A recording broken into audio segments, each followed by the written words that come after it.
নমস্কার বন্ধুরা, উড়ানের আজকের পর্বের রিভিউ নিয়ে আমি পৌঁছে গেছি তোমাদের সামনে। বাংলা সিরিয়াল সমাচারে তোমাদের স্বাগত জানিয়ে আজকের পর্বের রিভিউ আমি শুরু করছি। শুরুতেই দেখতে পাচ্ছি ব্যাটারির সাথে মহারাজ ফোনে কথা বলছে যে কথা বলে জানতে পারছে তার মানে অরিন্দম চট্টরাজ বাড়িতেই আছে আর বাড়িতেই গা ঢাকা দিয়েছে।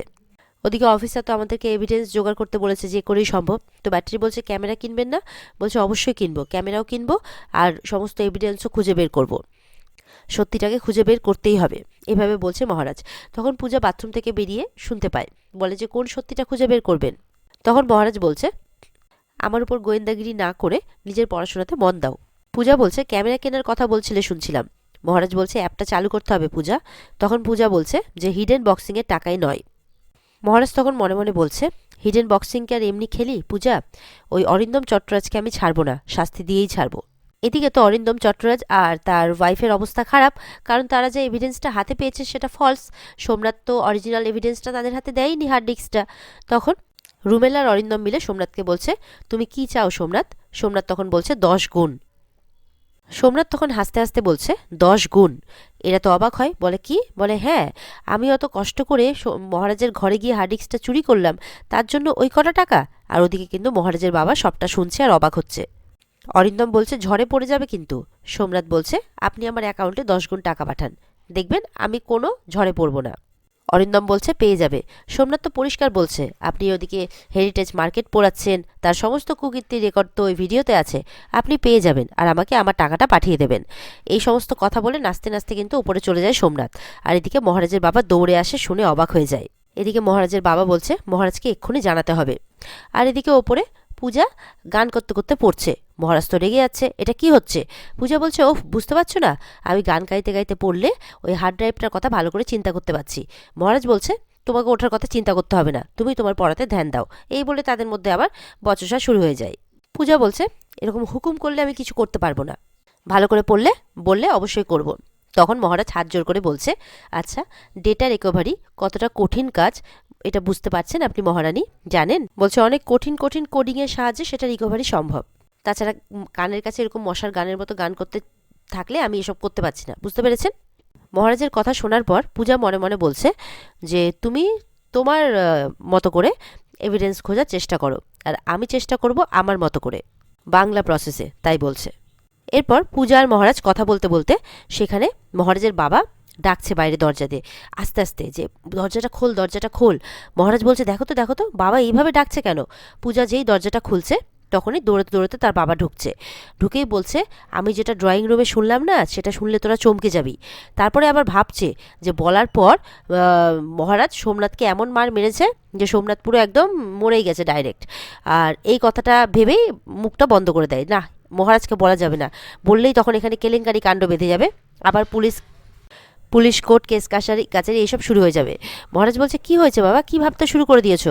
বলে না না, তোকে বলা যাবে না, তোকে বলা যাবে না। তখন পূজার হাতটা ধরে টানতে টানতে নিয়ে যায়, বলে চল তো পূজা মা, চল তো, তোকে বলবো আমি। তখন পূজা মহারাজকে বলছে আচ্ছা ঠিক আছে আমি আসছি এক্ষুনি, বলে পূজা চলে যায়। মহারাজ মনে মনে বলছে যে কি এমন শুনেছে বাবা, আর যেটা আমাকে বলা যাবে না অনেক ক্ষতি হয়ে যাবে, কিন্তু পূজাকে বলার জন্য নিয়ে গেল, এমনটা ভাবছে। এবার মহারাজের বাবা তার ঘরে নিয়ে এসছে পূজাকে। মহারাজের মা নেই, জয়ার বাড়িতে গেছে, তাই এই ঘরে নিয়ে আসতে পেরেছে পূজাকে। পূজা বলছে বলছে এরপরে শিব চিয়াদের ডাকবে। পূজা বলছে ঠিক আছে দাঁড়ান আমি ডেকে দিচ্ছি। বলে না না না, তুই এখানে চুপ করে দাঁড়া, আমি ডাকছি আমি ডাকছি। আমাদের যা কিছু করতে হবে গোপনে করতে হবে এখন, বুঝতে পারলি? ওরকমভাবে করা যাবে না। পূজা তো কিছুতেই বুঝতে পারছে না যে কি এমন কথা আছে।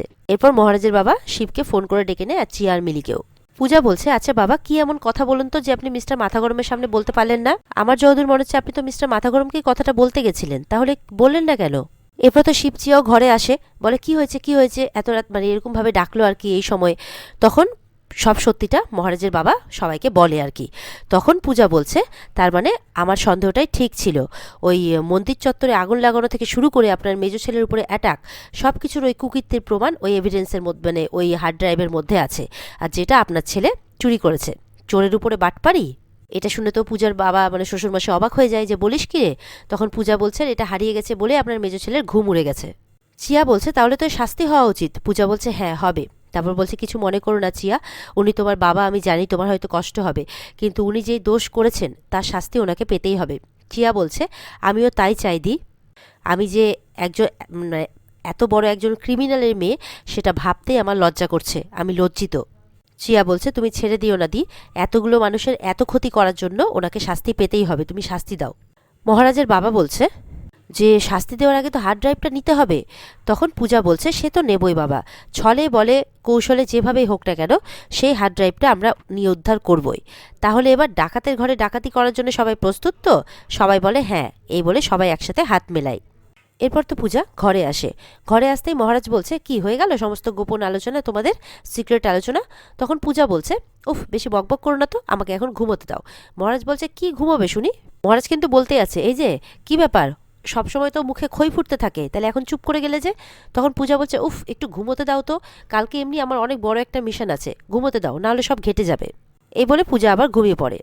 মনে মনে পূজা বলছে, পূজা কালকে নামবে পূজার সিক্রেট মিশনে আর কি, তাও পূজার টেকনিকে।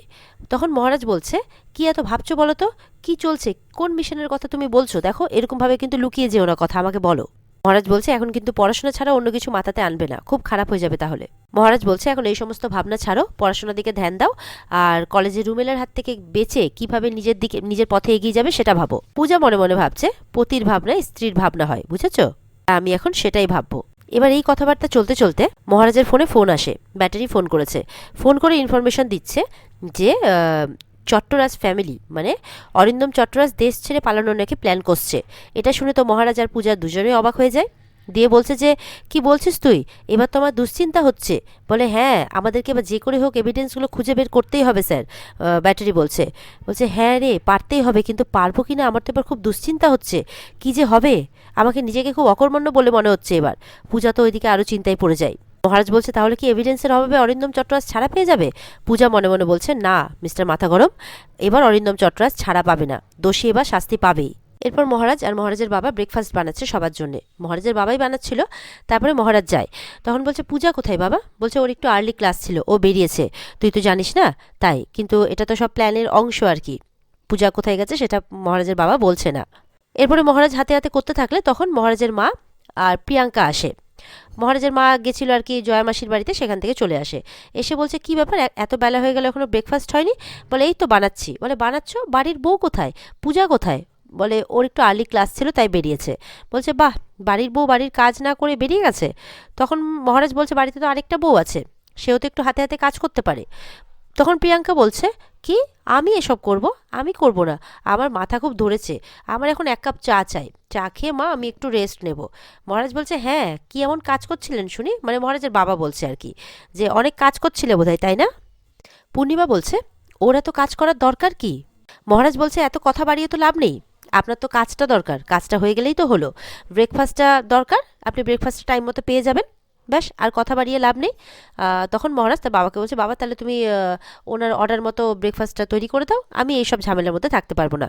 তখন দেখা যাচ্ছে ব্যাটারি ফোন করেছে মহারাজকে, ফোন পেয়েই কিন্তু মহারাজ ছুটে বাইরে চলে যায়। মহারাজ যেতেই প্রিয়াঙ্কা বলছে যে, শুনুন বাবা, পূজাকে না বেশি মাথায় ওঠাবেন না।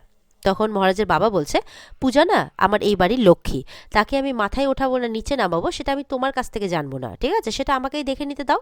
প্রিয়াঙ্কা তখন চুপ করে যায়। দেখা যাচ্ছে কিছুক্ষণের মধ্যেই চিয়া আর মিলি একজন সন্ন্যাসিনীকে নিয়ে আসেন। চিয়া তো সবাইকে ডাকছে যে, দেখো দেখো কে এসেছে। পূর্ণিমারা বলছে, এত সকালে আবার কে এলো, চলো তো দেখি, প্রিয়াঙ্কাকে বলছে। তখন চিয়া বলছে, দেখো আমাদের অনেক ভাগ্য যে ঘোমটা মাতা আমাদের বাড়িতে এসেছে। পূর্ণিমা বলছে, ঘোমটা মাতা, সে আবার কে? ওদিকে প্রিয়াঙ্কা তো খুব মুখ দেখার চেষ্টা করছে, কিন্তু পারছে না, কারণ অনেকটা বড় ঘোমটা দিয়ে ঢেকে রেখেছে নিজের মুখকে আর কি পূজা। চিয়া বলছে, মা হচ্ছেন যোগসিদ্ধ, সকালবেলা ঘুম থেকে উঠেই না দেখেই বুঝতে পেরে যান যে কার বাড়িতে কি বিপদ আসতে চলেছে। তারপর মা সেখান থেকে চলে যান, মানে সেখানে তাদের বাড়িতে চলে যান আর কি, বিপদ দেখে তাদেরকে সেই বিপদ থেকে উদ্ধার করতে। প্রিয়াঙ্কা তখন বলছে, তুমি এত কিছু জানলে কি করে শুনি? চিয়া বলছে, আমি আসলে একদিন উনি আমাদের বাড়িতেও এসেছিলেন আমার মাম্মা বাবাকে বিপদের হাত থেকে রক্ষা করতে। পূর্ণিমা তো যেই শুনেছে চিয়াদের বাড়িতেও গিয়েছিল, তখন বলছে, ও তাই, আচ্ছা আচ্ছা আসুন মা আসুন, বলে আপ্যায়ন করতে থাকে। চিয়া বলছে, মা তো অন্যের বাড়ির আসন পর্যন্ত গ্রহণ করেন না, নেহাতি এই বাড়ির এই দশা তাই এসেছেন, কারণ পূজা অন্য একটা আসন পাতলো চেয়ারের উপরে, তারপরে বসলো। পূজা অন্যরকম গলা করে বলছে, আসলে আজ ভোরবেলায় ঘুম ভাঙতেই দেখলাম যে এই বাড়িতে এক অশুভ শক্তির বাস রয়েছে, মানে ঘিরে রয়েছে এই বাড়িটাকে। পূর্ণিমা প্রিয়াঙ্কা এটা শুনে তো বাড়ির চারপাশটার দিকে তাকাচ্ছে, তাই তো মনটা বড় উতলা হলো, ছুটতে এলাম এখানে। পূর্ণিমা বলছে তাহলে তো আপনার অশেষ কৃপা মা, এই বলে পা ছুতে যাচ্ছে।